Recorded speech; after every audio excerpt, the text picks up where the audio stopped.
So I'm not going to ask you about your opinion on the GOAT debate, but I will say that you're, like I mentioned earlier in the show, you were one of 4 players to play with both MJ and LeBron. So how would you compare playing with MJ versus playing with LeBron?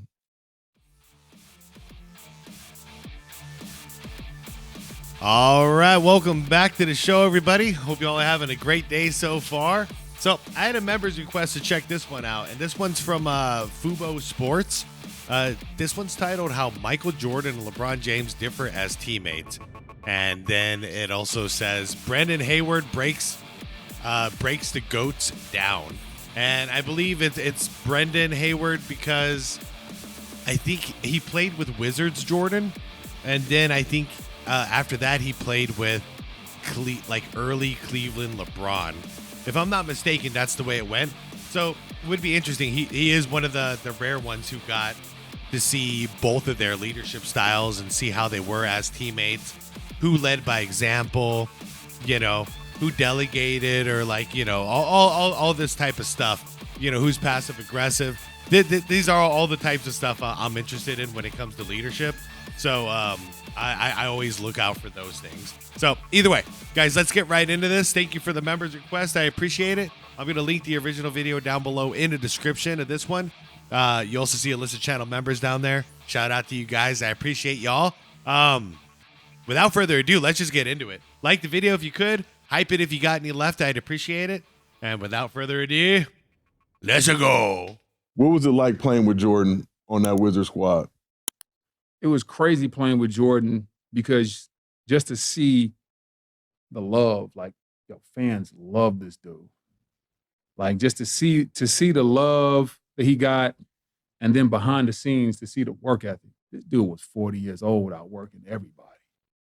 Real quick, to the love, how everybody loved him, that just plays into we were all like the way that New York fans are. You know what I mean? How they're notorious. We respected hard work. And that's why we loved players like Bird and Rodman and, anybody we saw out there that was giving it their all, we all unitedly respected it. At 40. Yeah. Ain't had nothing to prove to nobody no more, but it was just like the work ethic was just incredible. And that's the biggest thing. Like Mike wasn't gonna give you no motivational speech. That ain't who he is. Mm-hmm. Mike ain't go, hey, young blood, if you do this, nah, watch me. and so he was just lead by example. Yeah, I'll show you. Do this. Like he was just always working. It was nothing for MJ to be at the gym with Tim Grover doing this thing at 7:00 in the morning. No, he didn't get in till about 3, 4 o'clock because he's playing cards all day. Even if we coming in off a trip, we come in off a trip, and they make the young guys come in. Mm-hmm. They're like, young guys, y'all got to come in the next day. Practice at 11. I'm not our shoot around, whatever. Vets didn't have to be there. Mm-hmm. Got to be there at 11 o'clock. I think I'm early. I get there at 10. I'm good. I'm gonna get it. At 10, I hear a ball bouncing. I'm thinking, who in there already? Open the door. It's MJ. Isn't it crazy how this is the most consistent story that's told from all of his teammates? No matter what era it was for Jordan, he's always going to beat you to the gym. He's always working out more than everybody else. Him and Kobe Bryant. It's the most common thing I hear from everyone who played with them. He's already there. My dumb ass like, hey, man, what you doing here? I should just close the door. Shut up. And he was like, I was like, what you doing here? He's like, you asking me the wrong question. I was like, what you mean? He's like, you need to ask the question why I beat you here. Yes, sir. And I started thinking about it. Once again, lead by example. Yeah, don't kiss my ass because I beat you here. Look at yourself in the mirror and ask yourself why you're not doing it. I love it. Yeah, it got to him. I thought, so I talked to Tim Grover afterwards. He's like, oh, yeah, M got here at 8:30. We did our weights and everything, then got on the court at 9, and then now we're finishing up. And I'm thinking to myself, this dude has all the championships, all the accolades, and he is still working this hard. That was just my Michael Jordan moment. Man, you asking the wrong, why did I beat you here, young fella? Yeah. And then from that moment on, I always, you ain't never had no problem with me getting to practice late. Because I was always trying to get there. And, hey, man, listen, practice at 11, let me get there at 9:30. Let me get there at 9:30. Let me get there early. So I'm not going to ask you about your opinion on the GOAT debate, but I will say that you're, like I mentioned earlier in the show, you were one of 4 players to play with both MJ and LeBron. So how would you compare playing with MJ versus playing with LeBron? They're two totally different players that go about their business totally different ways, but they got the same common goal. They want to win. LeBron is going to be a little bit more passive-aggressive and see if things are going to work itself out. MJ. That's what I was looking for in this. So far, we got Jordan established as I will lead by example and show you what I expect. And then right out of the gate, when he's talking about LeBron. They want to win. Hold on, right here. LeBron is going to be a little bit more passive-aggressive. That's exactly what I was looking for. One is direct and one, leads by example, and one is passive-aggressive. Yeah, it all lines up. Remember how he treated JR on the bench during the finals, after the blunder, and he just wouldn't even look at him, make eye contact with him, let alone talk to him. Yeah, that's the passive aggressive stuff that I think is the worst possible trait in a leader, is the passive aggressive thing. I'd rather you yell at me, get it over with and let's move on, than you're going to just give me the silent treatment for God knows how long. And see if things are going to work itself out. MJ going to be in your face. Hey, man, you going to run the play or what? If not, we're going to sit your ass down. Bron's going to kind of try to be politically correct with you a little bit more. MJ is just more direct, decisive, right at you. If you're not doing your job, hey, listen, he going to let you know. It's not going to be no talk behind the scenes. It's not going to be no call with the GM. He going to tell you in front of everybody. You're not doing your. You better look. When I played with MJ, he was also low key the GM. It was a very weird dynamic. Yeah, Washington. To see people go out with MJ, and then I'm like, hey man, y'all know y'all hanging out with y'all boss. Before he got into the side story though, that's interesting because he's not going to talk behind your back. He's just going to tell you to your face what he expects. I don't know about you guys. That's the kind of leadership I like. If I'm serving under somebody, I want somebody who's going to be clear and concise what they expect out of me. And then when I do it, then we don't hear anything. If I don't do it, then I'm being told, hey, you're not doing what we're expecting. We're expecting this exactly. I want that from a leader. I don't want to be confused the whole time, wondering what the hell I did wrong.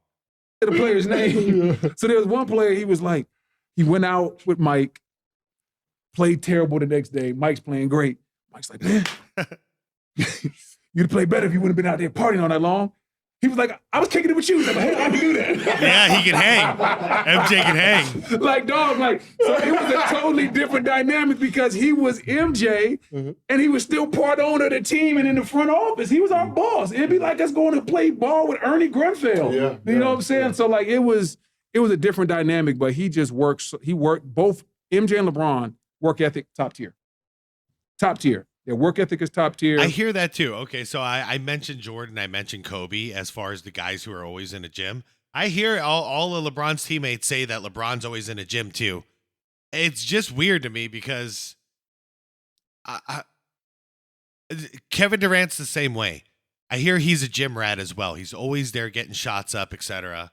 But I don't see them improving their game or eliminating their weaknesses. So I feel like that's what Jordan and Kobe and these guys were doing. Magic tells the stories, Bird tells the stories to them. Trying to get better than the other person and work on their weaknesses. I don't see that from these two though. Do you guys? It seems like they come back the same player, just older every year. No new tricks in their bag. Mentally, they're strong, and it just comes down to one is more aggressive, one is a little bit Bron's going to try to massage the situation a little bit more, but they both going to get to it. I hate the fact that everybody says Bron doesn't have the killer gene and everything that. It sounds like what you're describing is exactly that though. One is passive and soft, and one is hard and firm, or whatever. Direct and firm. Playing with him in Cleveland showed me that all that nonsense that Skip Bayless be talking, he don't have the killer gene. Maybe you don't shut your old ass up. Dog, because do you remember the shot that LeBron hit against Jimmy Butler in Chicago, the 3 in the corner. Yeah, to win the game. To win the game. So Bron had actually been playing terrible down the stretch of that game. Like he had missed some shots, free throws, turnovers, like terrible. And we get to the huddle, and David Blatt, I don't know why Blatt did this, but he draws the play up. He's like, yeah, you know, blah, blah, blah, blah, blah. And he draws the play up. Yeah, JR, you get right here and get the shot. Bron was like, That's a good one. That would be a good one. Yeah, JR is a clutch shooter. That's a smart play. absolutely not. Sorry, JR. He made Bron, I've never seen this. He said, absolutely not. Grabs the clipboard, erases the play, and just said, all right, this is what we're going to run. You go here, you go here. Hey, I'm a fake. He tells, I think it was Dellavedova taking it out. I forgot. And he was like, yo, I'm going to fake this way. I'm going to pop to the corner and get me the ball right there. I'm going to hit the shot. I've never seen somebody draw up their own game winner. Like, so when everybody, Bron ain't this mentally MJ. Like, hey, listen, Bron's not scared of that moment. Will y'all stop with that narrative? Yeah, bro? and then he also got Blatt fired after that too, which is why we credit Jordan for being coachable. You have a coach, follow the coach's vision. Why did the coach decide to go with JR? Because LeBron was ice cold. Brendan said it. He was ice cold towards the end of the game. So you go with the hot hand. And then now we know, you know, back then it was still a question, but now we know you don't want the ball in LeBron's hands in the last second. First 3 quarters, all right. The fourth quarter, it's a little dicey. Last second, get it out of his hands, get it to somebody else. So I just disagree with that part. I think the JR play would probably be the right play. Plus, you don't have to disrespect your coach in front of the entire team while you do it, you know? Maybe you don't like that JR gets the last shot. Maybe JR misses it. Afterwards, you talk to coach one-on-one. You don't do that in front of the entire team like that. That's disrespectful. Damn. Like, bro, man, like he stole J.R. Smith moment, man. J.R. was like, yeah, but the geese, no, absolutely not. Give me that damn clipboard. Why did I think of that? Dog, Just do my own play. You could have drilled. You should have drawn your own plays up. I said, why did I think of that? Y'all know my ass. Yeah, you were good with arenas, man. You weren't LeBron James or Michael Jordan, dude. Sorry. One play. 145. That was Gil's only play. It worked, though. Damn. But yeah. This story ends up being classic because it did work. So, but I'm just saying, like, I totally get what coach was thinking in that situation. That's all. But anyways, the whole point of this video was to see the different type of leadership styles, and I think we got that story here. So one is passive aggressive and it's more politically correct and is gonna talk behind your back and maybe get you fired behind your back. The other guy is gonna say, this is what I expect, and if you don't do it, you might be off the team, you know? But if you do it, then we got a place for you. And I prefer the second one because, yeah, like I said, my least favorite thing in the world is thinking everything is okay, then find out there's a snake behind my back that's been causing all kinds of trouble for me, and next thing you know, I'm out of a job and I have to move my family. No thanks. To me, that's not a good leader and that's not a good teammate. A good leader lets you know you're in cold water, you're in hot water right now. You know, you want to get out of this pot before it boils. This is what you need to do.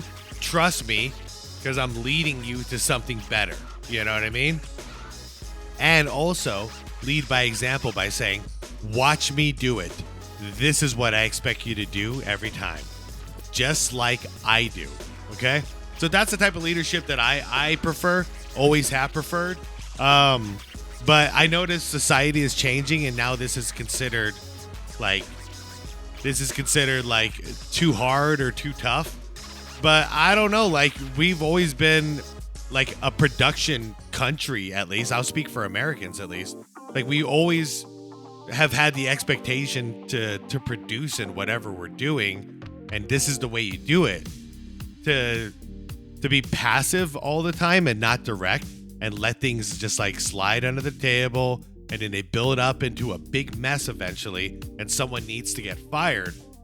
I don't think that's a sustainable way to run any kind of business, let alone a sports team. You know, I personally don't. I'd rather we see a problem, we fix the problem before this problem gets bigger. And whose job is it to address the problem? That's the leader. it's funny to me. A lot of people think they want to be a leader, but then the second they do, they want to be the nice guy, and they don't want to do the hard part. You're not being paid to be a nice guy. That's not why you got a promotion. You got a promotion because your job now is to keep everybody in line. That's not fun. All right, for those of you who've been in that position, it's really not fun. It sucks. It's dreadful most of the time. However, if you're in a position where you know, well, it's not fun, but who else is going to lead us? Like, if you know you're the best person for that job, then you suck it up and you do it well, you know? But anyways, I see that a lot now. Like, you know, I like Steph Curry, but I never saw him as that vocal leader. And I think that's why they've kept Draymond all these years, is because Draymond's the enforcer while Steph gets to play the nice guy. And like I said, I like Steph, but I have always noticed this about him. And KD is the same way. He's baked all the time, so I never see him like really talking to his teammates, teaching his teammates or anything like that. He even says he doesn't want to be a leader. It's weird. So we're in that era. You can not be the leader and still be the highest paid employee on your group, on your team, whatever. And I don't like that. I think the higher pay comes with the responsibility.